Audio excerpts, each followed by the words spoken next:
దేవుని వాక్యాన్ని మనం ధ్యానిస్తాం. తర్వాత మనం ప్రభువును ఆరాధిస్తాం.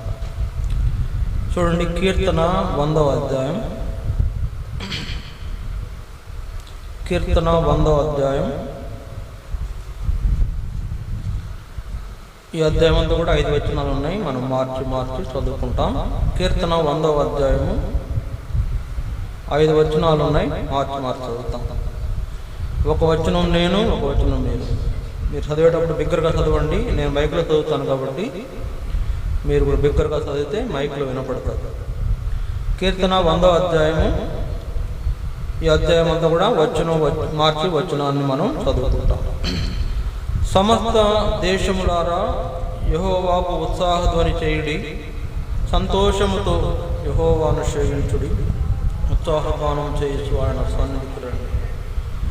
యెహోవాయే దేవుడని తెలుసుకొనుడి, ఆయనే మనలను పుట్టించెను, మనము ఆయన వారము, మనము ఆయన ప్రజలము, ఆయన మేపు గొర్రెలము. కృతజ్ఞత అర్పణలు చెల్లించు ఆయన గుమ్మంలో ప్రవేశించు, కీర్తనలు పాడుచు ఆయన ఆవరణలో ప్రవేశించు, ఆయనను స్తుతించుడి, ఆయన నామమును కనపరచు. యెహోవా దయాళుడు, ఆయన కృప నిరంతరం నిత్యముండును, ఆయన సత్యము తరతరములుండును. కనుక మన అంశం ఏంటంటే 3వ వచనంలో ఆయనే మనలను పుట్టించెను, మనము ఆయన వారు. ఆయనే మనలను పుట్టించెను. దేవుని సహాయం కొరకు చిన్న ప్రార్థన చేద్దాం.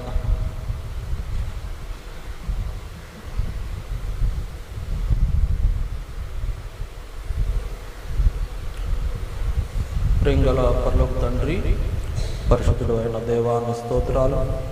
ఈ సమయంలో మరో పర్యాయం నీ పాదాలు చెందుకొస్తున్నాం. మమ్మల్ని ప్రేమించి మీరు ఇచ్చిన మీ సన్నిధిని బట్టి స్తోత్రాలు. ఈ సన్నిధిలో చేరి మేము ఆరాధించినట్లు మాలో ప్రతి ఒక్కరిని సిద్ధపరచము, వాక్యం ద్వారా మాట్లాడము, వాక్యంలో అనేక సంగతులు గ్రహించుకొని వాక్య అనుభవంలో నేను ఆరాధించినట్లు సహాయం చేయండి. మాకు దేవుడు ఉన్నది వందనాలు. నీ ఏర్పాటంతా కూడా జరిగించి మమ్మల్ని నడిపించమని, మిమ్మల్ని ఆరాధించినట్లుగా సిద్ధపరచమని ప్రార్థన. మీ దాసుని గానాలు బలపరిచి మీ ప్రజలకు మీ సందేశము మరి ప్రభువా నా నోటి ద్వారా వినిపించబడినట్లు సహాయం చేయమని కోరుకుంటున్నాను. కృతజ్ఞతాస్తుతులు చెల్లించుకుంటూ యేసుక్రీస్తు వారి నామమున మిమ్మల్ని స్తుతిస్తూ ప్రార్థించి వేడుకొనుచున్నాము తండ్రి, ఆమేన్.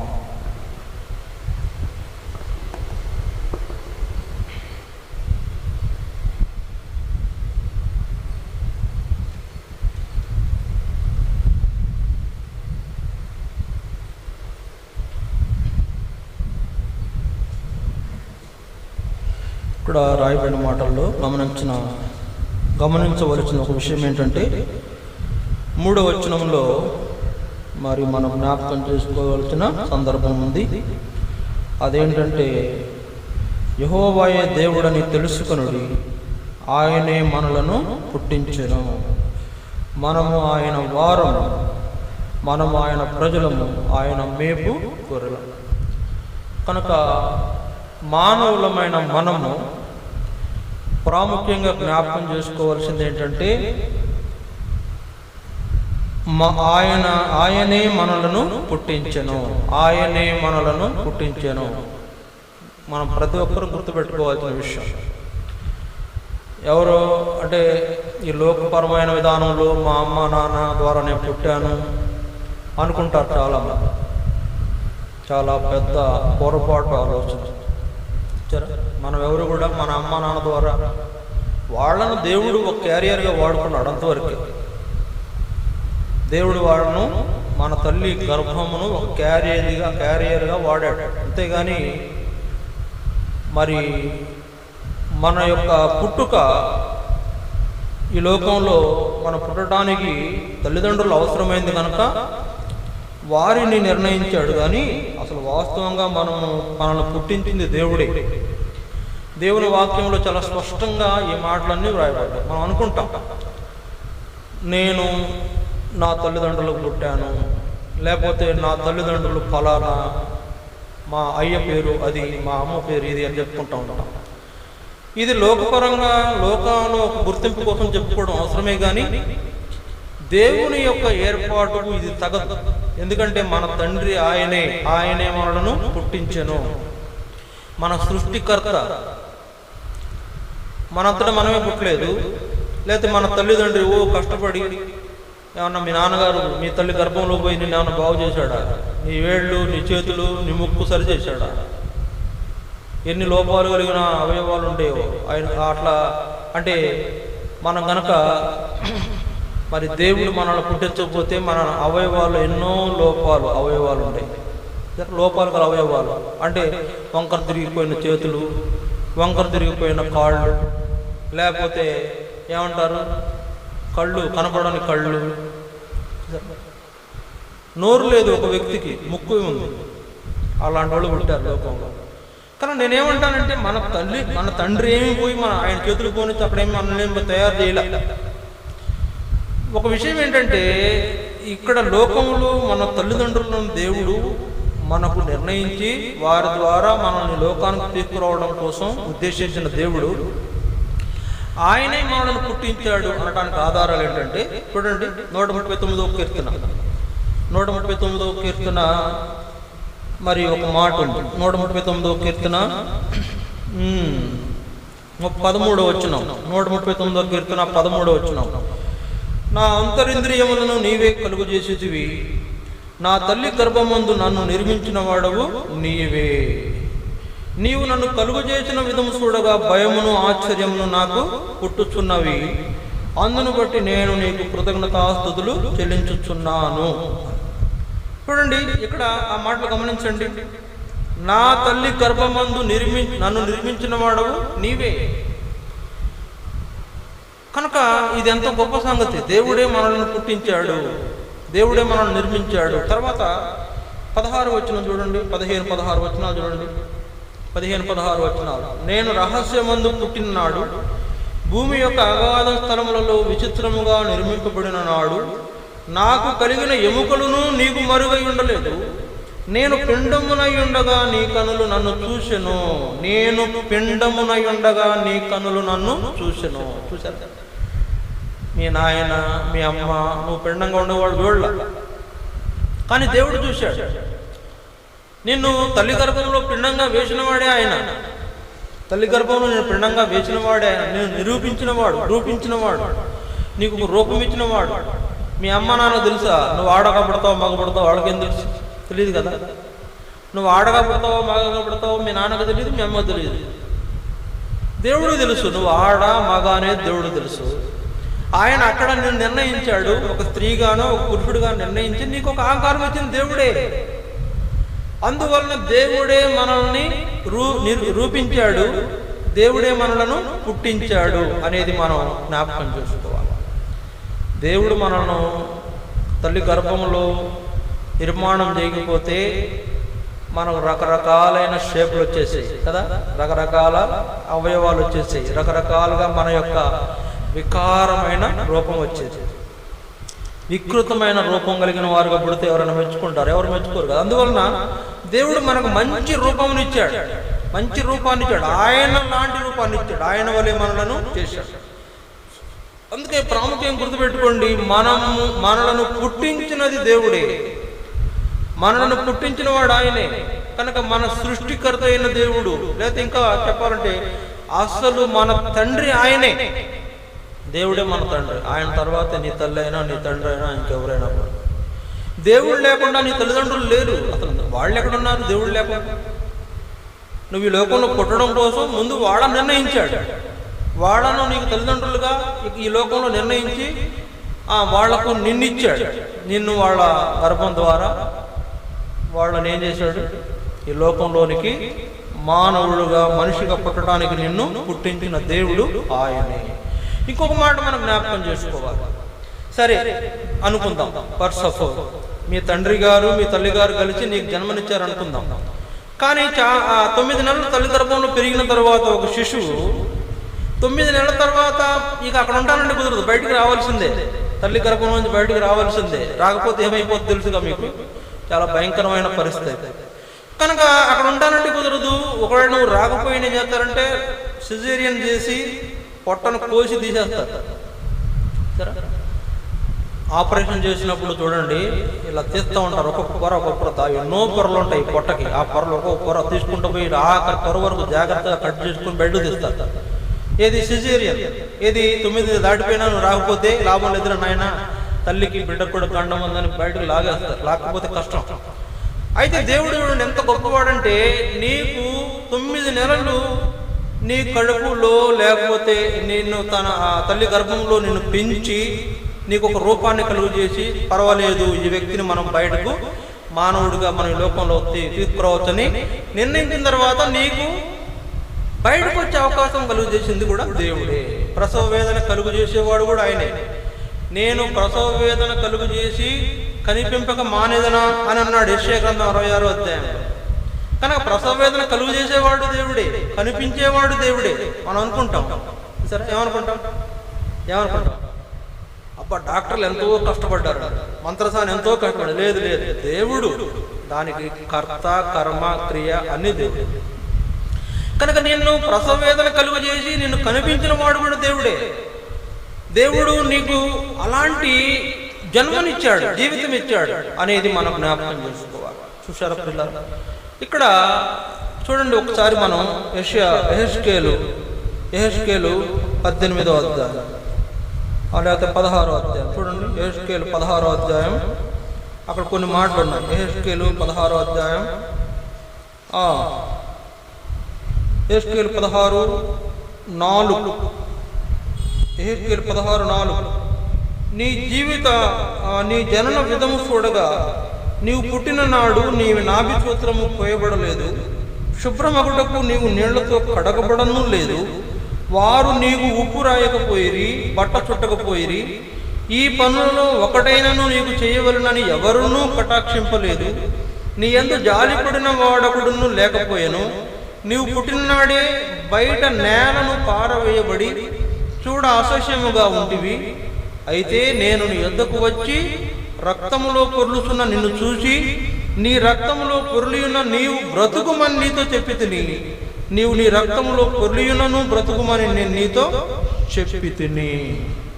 దేవుడంట మన తల్లి గర్భంలోంచి మనల్ని బయటకు తీసిన తర్వాత వాళ్ళు ఏం చేస్తారు, కింద పడేస్తారు, ముందు బిడ్డను పక్కన పడేస్తారు.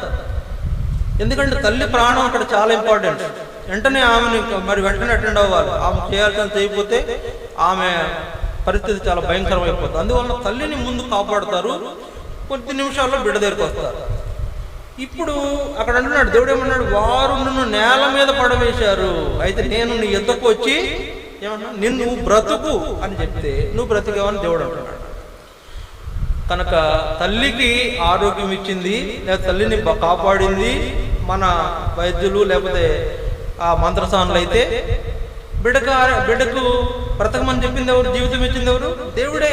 దేవుడు అంట ఆ బిడ్డతో చెప్పాడంట నువ్వు బ్రతుకు అని చెప్పాడంట. కనుక మనల్ని పుట్టించిన వాడు ఆయనే, తల్లి గర్భంలో మనం నిర్మాణం చేసిన వాడు ఆయనే, మనకు ఒక రూపాన్ని ఇచ్చిన వాడు ఆయనే, తర్వాత మనను ప్రసవ వేదన కలుగు చేసి ప్రసవ వేదన ద్వారా మనల్ని బయటకు తల్లి గర్భం నుంచి బయటకు తీసుకొచ్చింది ఆయనే, బయటకు వచ్చిన తర్వాత మనం నువ్వు బ్రతుకు అని చెప్పి బ్రతికిచ్చింది ఆయనే. అందుకే ఆయనే మనల్ని పుట్టించాను. వీటన్నిటికీ ఈ వాక్యం చక్కగా సరిపోయేది ఉంది. ఆయనే మనలను పుట్టించెను, ఆయనే మనల్ని పుట్టించాను. కనుక నేనేమంటానంటే మనల్ని పుట్టించిన దేవుడికి మనం ఎంతగా కృతజ్ఞతాస్తుతులు చెల్లించవలసిన వారు కదా.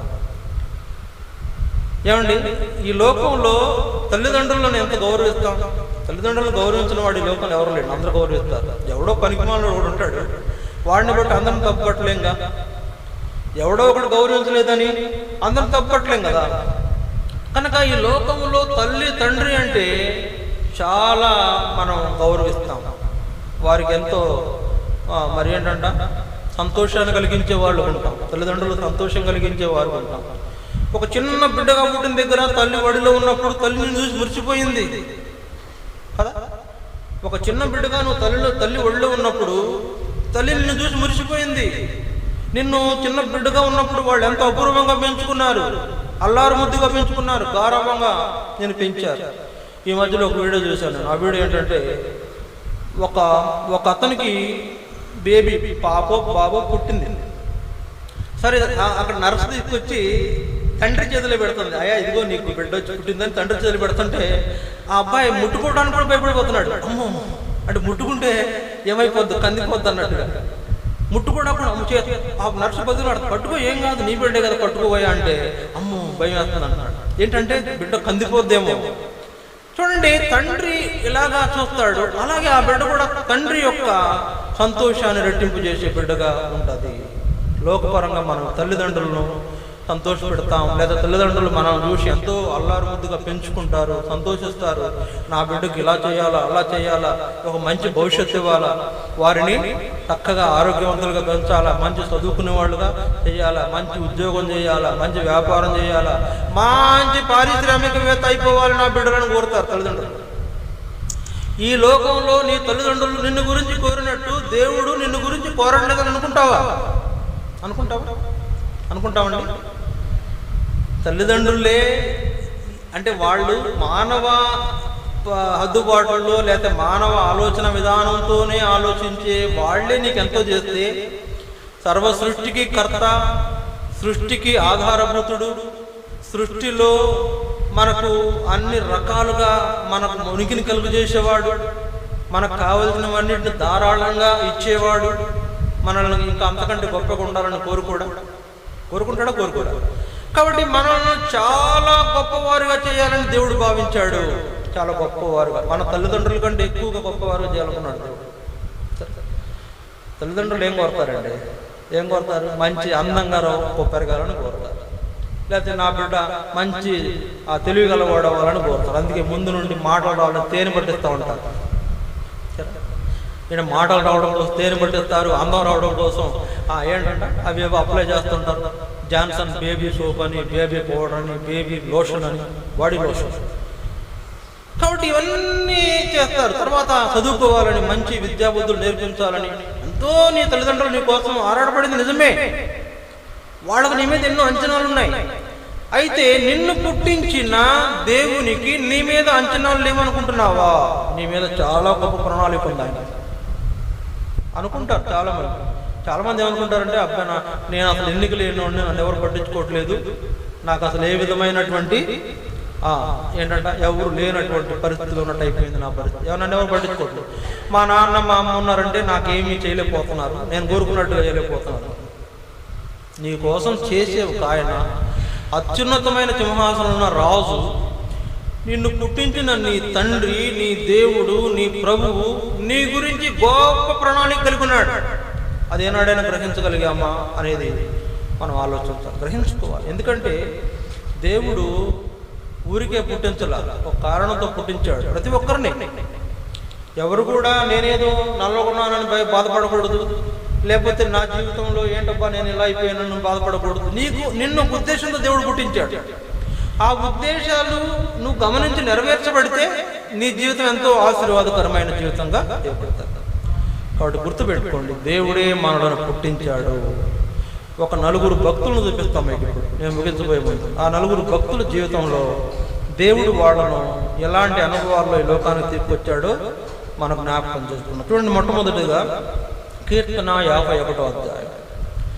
కీర్తన 51వ అధ్యాయం 5వ వచనం చూడండి. కీర్తన 51వ అధ్యాయం 5వ వచనం. 51:5. కీర్తన 51:5.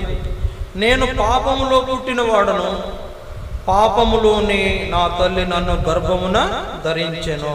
నాతో చెప్పండి, నేను పాపములో పుట్టిన వాడను, పాపములోనే నా తల్లి నన్ను గర్భమున ధరించెను. కనుక మొట్టమొదటిగా మనం చూస్తున్న ఈ వ్యక్తి దావీదు యొక్క జీవితంలో నిర్భయంగా ఒప్పుకున్న ఈ సంగతి ఏంటంటే, నేను పాపములో పుట్టిన వాడను, పాపములోనే నా తల్లి నన్ను గర్భమున ధరించెను. నా తల్లి గర్భములో ఉండగానే పాపిని అంటున్నాడు. సరే, ఒక వ్యక్తి జీవితము ఎలాంటి ఆ పరిస్థితి అంటే, తల్లి గర్భంలో ఉన్నప్పుడే పాపి, తల్లి గర్భంలో పిండంగా ఉన్నప్పుడే పాపి. అందుకే దావీదు అనుభవం ఏంటి? నేను పాపంలో ఉన్నాను, పాపంలో తల్లి గర్భంలో ఉన్నాగానే పాపిని, పాపంలోనే పుట్టాను, పాపంలోనే పెరిగాను, పాపంతోనే నేను చనిపోతే నరకానికి పోతాను అనేటువంటి జాగ్రత్త గలవాడై దేవునికి అప్పగించుకుని అంటున్నాడు. ఆయనే మనను 100వ కీర్తన 3వ వచనం, ఆయనే మనను పుట్టించినని చెప్పింది ఎవరో కాదు, దావీదే. కనుక ఆయనే నన్ను పుట్టించాడు, ఆయన నన్ను తల్లి గర్భంలో ఆయన నన్ను పుట్టించి తర్వాత నన్ను పెంచి నన్ను పెద్దవాడుగా చేశాడు అనేటువంటి అనుభవం దావీదు కలిగి ఉన్నాడు. అందుకే ఏమంటున్నాడు, కృతజ్ఞతార్పణలు అర్పించు ఆయన ఆలయంలో ప్రవేశించుడి అని అంటున్నాడు. కనుక ఆయనే నన్ను పుట్టించాడు. పాపంలో పుట్టినా, పాపంలో నా తల్లి నన్ను గర్భమును ధరించిన నన్ను ఆయన రక్షించిన వాడు ఉన్నాడు, నా రక్షకుడైన దేవుడు. అందువల్ల చూడండి, మొట్టమొదటిగా దావీదు జీవితం మనం చూస్తే ఆయన జీవితం పాపంలో పుట్టి పాపంలోనే ఆయన మరి తల్లి గర్భంలో కూడా పాపంలో ఉన్నాడు, పాపంలో నుండి జన్మించిన వాడు ఉన్నాడు. అలాంటి దావీదును దేవుడు ఏం చేశాడు, తన జీవితంలో ఈ లోకంకి వచ్చిన తర్వాత తన జీవితాన్ని మార్చి తన యొక్క జీవితాన్ని ఎంతో మెరుగైనదిగా చేసి ఏం చేశాడు, దేవునికి కృతజ్ఞతాస్తుతులు చెల్లించే అనుభవంలోకి తీసుకొచ్చాడు. దావీదును ఒక గొప్ప రాజుగా చేస్తూ వచ్చాడు.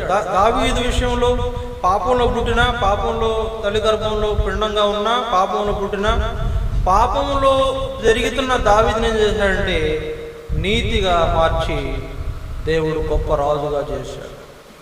అంటే నా తలంపు ఏంటంటే, ప్రతి వ్యక్తి తల్లి గర్భంలో పిండంగా ఉన్నప్పుడే పాపి, తల్లి గర్భములో పిండముగా ఉన్నప్పుడే పాపి. తల్లి గర్భములో నా తల్లి నన్ను పాపములోనే గర్భమున ధరించెను. కనుక ప్రతి వ్యక్తి జీవితంలో తల్లి గర్భంలో పిండముగా ఉండగానే అలాంటి దావీదును దేవుడు తర్వాత ఆశీర్వదించి గొప్ప రాజు చేశాడు. అయితే ప్రతి వ్యక్తి, లోకంలో ఉండే ప్రతి వ్యక్తి పాపములోనే తల్లి గర్భంలో ఉన్నాడు, పాపంలోనే జన్మించాడు అని మనం చెప్పుకోవాలి. మనం కూడా అంతే, పాపంలోనే మన తల్లి గర్భంలో పిండంగా ఉన్నప్పుడే పాపంలోనే ఉన్నాము, తల్లి గర్భం నుంచి బయటకు వచ్చిన తర్వాత కూడా పాపంలోనే బయటకు వచ్చాము. కనుక అలాంటి అనుభవంలో కలిగి ఉన్న మనలను దేవుడు కరుణించిన దేవుడు ఉన్నాడు. చూడండి, ఇది మొదటి. రెండవది చూడండి, ఇర్మియాను గురించి మనం చూస్తాం. ఇర్మియా 1వ అధ్యాయం 4-5 వచనాలు. ఇర్మియా 1వ అధ్యాయం 4-5 వచనాలు. యెహోవా వాక్కు నాకు ప్రత్యక్షమై ఇలాగ చెలవిచ్చెను, గర్భములో నేను నిన్ను రూపింపక మునిపే నిన్ను ఎరిగితిని, నీవు గర్భము నుండి బయలుపడక మునిపే నేను నిన్ను ప్రతిష్ఠించితిని. ఇక్కడ రెండవ సందర్భం చూడండి, గర్భములో నేను నిన్ను రూపింపక మునిపే నిన్ను ఎరిగితిని. గర్భములో నేను రూపింపక మునిపే నిన్ను ఎరిగితిని అంటే నా తలంపు గమనించండి, ఒక వ్యక్తి తల్లి గర్భంలో పిండముగా ఉన్నప్పుడే పాపి, ఇంకొక వ్యక్తి తల్లి గర్భంలో పిండంగా వేయబడక మునిపే దేవుడు ఎరిగి ఉన్న వ్యక్తిగా ఉంటున్నాడు.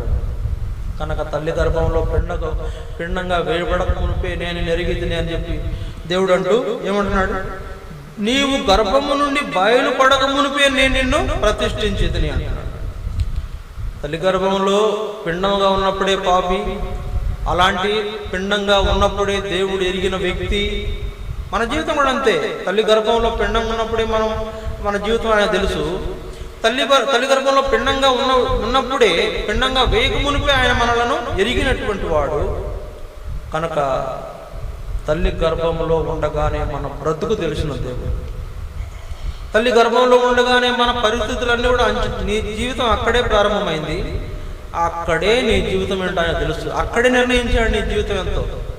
నువ్వు తల్లి గర్భంలో పిండంగా వేయబడినప్పుడే నీ జీవితం ఎన్ని దినాలని నిర్ణయించాడు దేవుడు. కాబట్టి ఇక్కడ నా తలంపు ఏంటంటే ప్రియులారా, ప్రతి ఒక్క వ్యక్తి జీవితంలో ఈ అనుభవం తప్పనిసరిగా ఉంటుంది. ఏంటంటే తల్లి గర్భంలో పిండంగా ఉన్నప్పుడే పాపి, తల్లి గర్భంలో పిండంగా ఉన్నప్పుడే దేవుని దృష్టిలో ఉన్నాడు. మనమైనా అంతే, మనం కూడా అంతే.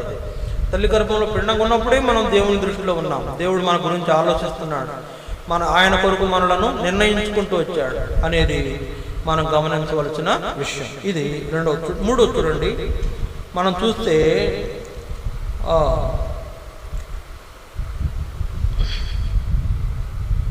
గలతీ గలతీ 1వ అధ్యాయం దయచేసి చూడండి. గలతీ 1వ అధ్యాయము 5వ వచనం. గలతీ 1వ అధ్యాయం 5వ వచనం చూడండి, 15వ వచనం చూడండి. గలతీ 1:15. గలతీ 1:15. ఆయనను తల్లి గర్భమునందు పడినది మొదలుకొని నన్ను ప్రత్యేకపరిచి తన కృపచేత నన్ను పిలిచిన దేవుడు. ఇక్కడ మూడవదిగా మనం చూస్తున్న ఒక వ్యక్తి జీవితంలో దేవుడు ఏంటంట, తల్లి గర్భమునది పడినది మొదలుకొని నన్ను ప్రత్యేకపరిచిన దేవుడు. తల్లి గర్భములో పడినది మొదలుకొని ఏం చేశాడంట, తన కొరకు ప్రత్యేకించుకుంటూ వచ్చాడు. అక్కడే నీ అలవాట్లను సెట్ చేశాడు. చూడండి, ఒక పిండము అక్కడ ఎట్లా ప్రవర్తిస్తుందో ఆ పిండం యొక్క ప్రవర్తన ఈ లోకంలో బయటకు వచ్చిన తర్వాత, భూమి మీదకి వచ్చిన తర్వాత కూడా దాదాపుగా అలాంటి అలవాట్లే, అలా చేతిలో పుట్టాలి, అలా కళ్ళు తెరవటాలు, కళ్ళు పీటాలే ఉంటాయి. మీరు ఎప్పుడైనా చూస్తే అర్థమవుతుంది. ఆ వీడియోలు పెడుతూ ఉంటారు. తల్లి గర్భంలో పిండంగా ఉన్నప్పుడే స్కానింగ్ చేసిన వీడియోలు పెడుతూ ఉంటారు. అంటే అక్కడ ఏ అలవాట్లు ఉంటాయో భూమి మీదకి వచ్చిన తర్వాత కూడా అదే అలవాటు. కనుక అక్కడే నీ అలవాట్లు ఎరిగిన దేవుడు, అక్కడే నీ ఆలోచన విధానాన్ని ఎరిగిన దేవుడు, అక్కడే నిన్ను తన కొరకు ప్రత్యేకించుకున్నాడు అనే విషయం మనం జ్ఞాపకం చేసుకోవాలి. తల్లి గర్భంలో ఉండగానే నిన్ను తన కొరకు ప్రత్యేకించుకున్న దేవుడు. చూడండి, ఈ దినాన్ని ఇక్కడ కూర్చున్నామంటే అంత ఈజీ ఏం కాదు. దేవుని ఏర్పాట్లు ఉన్నటువంటి వారమని మనం జ్ఞాపకం చేసుకోవాలి. అందుకే దేవుడు అక్కడ మనల్ని ఏర్పాటు చేసుకుని ఇక్కడ తీసుకొచ్చి ఇక్కడ కూర్చోబెట్టాడు అనేది మనం జ్ఞాపకం చేసుకోవాలి. ఇది మరి ఒక అనుభవం. తల్లి గర్భంలో పడినది మొదలుకొని నిన్ను నీకు తన కొరకు ప్రత్యేకించుకున్న దేవుడు. ఇది ఒక సంగతి. ఇంకోటి చూడండి, ఒక మాట చూపించి ముగిస్తాను. తీతు పత్రిక 3వ అధ్యాయం. తీతు పత్రిక 3వ అధ్యాయం 3, 4, 5 వచనాలు. తీతు పత్రిక 3వ అధ్యాయం 3, 4, 5 వచనాలు చూడండి. అక్కడ కొన్ని మాటలు చూద్దాం.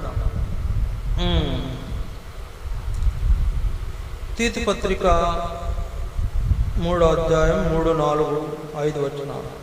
ఎందుకనగా మనము కూడా మునుపు అవివేకులమును అవిధేయులమును మోసపోయిన వారమును నానా విధములైన దురాశలకును భోగములకును దాసులమునై ఉండి దుష్టత్వమునందును అసూయందును కాలం గడుపుచు అసహ్యులమై ఒకరినొకడు ద్వేషించు ఉంటిమి గాని మన రక్షకుడైన దేవుని యొక్క దయయు మానవుల ఎడల ఆయనకున్న ప్రేమయు ప్రత్యక్షమైనప్పుడు మనము నీతిని అనుసరించి చేసిన క్రియల మూలంగా కాక తన కనికరము చొప్పుననే పునర్జన్మ సంబంధమైన స్నానం ద్వారాను పరిశుద్ధాత్మ మనకు నూతన స్వభావం కలుగజేయడం ద్వారాను మనలను రక్షించెను.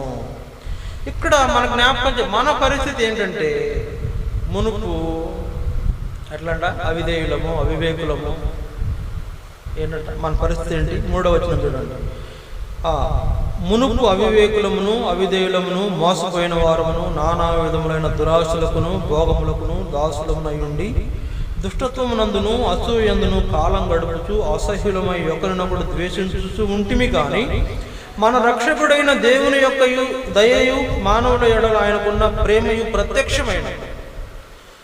మునుపు పాపంలో, తల్లి గర్భంలో పిండంగా ఉన్నప్పుడే పాపంలో ఉన్నాం, పాపంలోనే పుట్టాం. తర్వాత ఆ దినాల్లోనే దేవుడు మన తన యొక్క దృష్టిని పెట్టాడు. అక్కడే మనల్ని గ్రహించిన దేవుడు, అర్థం చేసుకున్న దేవుడు. ఈ లోకంలో మనం తన కొరకు ప్రత్యేకపరచుకోబడవలనని, మనల్ని తన కొరకు ప్రత్యేకించుకోవాలని.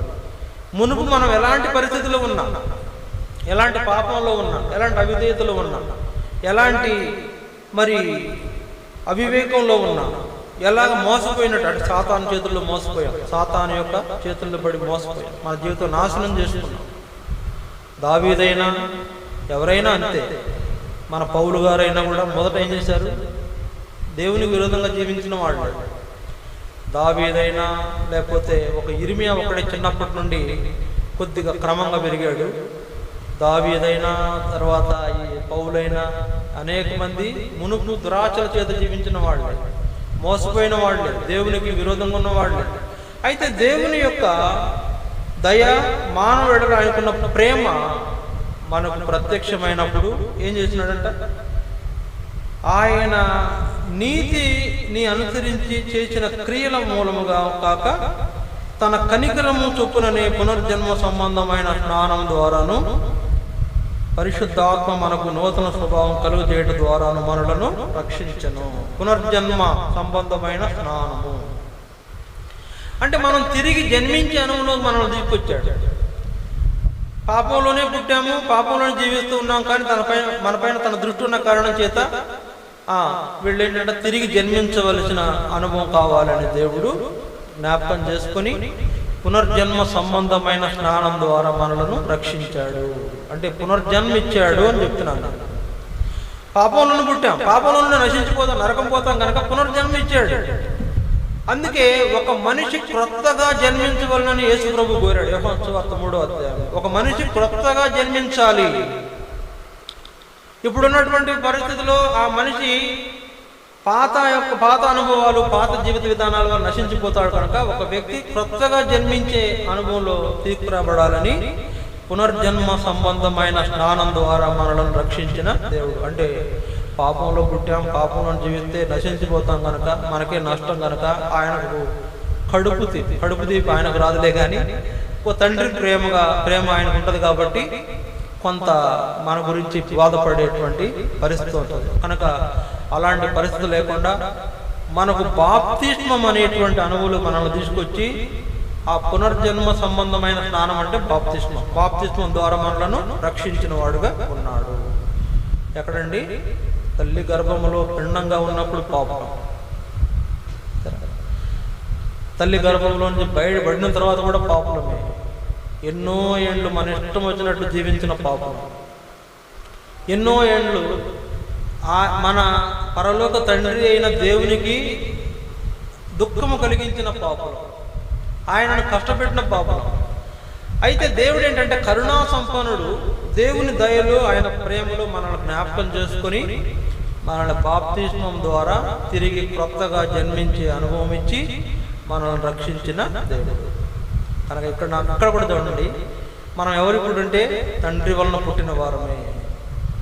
అందుకే చూడండి యోహాను సువార్తలో ఆ మాట ఉంటారు. చూడండి యోహాను సువార్త 1వ అధ్యాయం.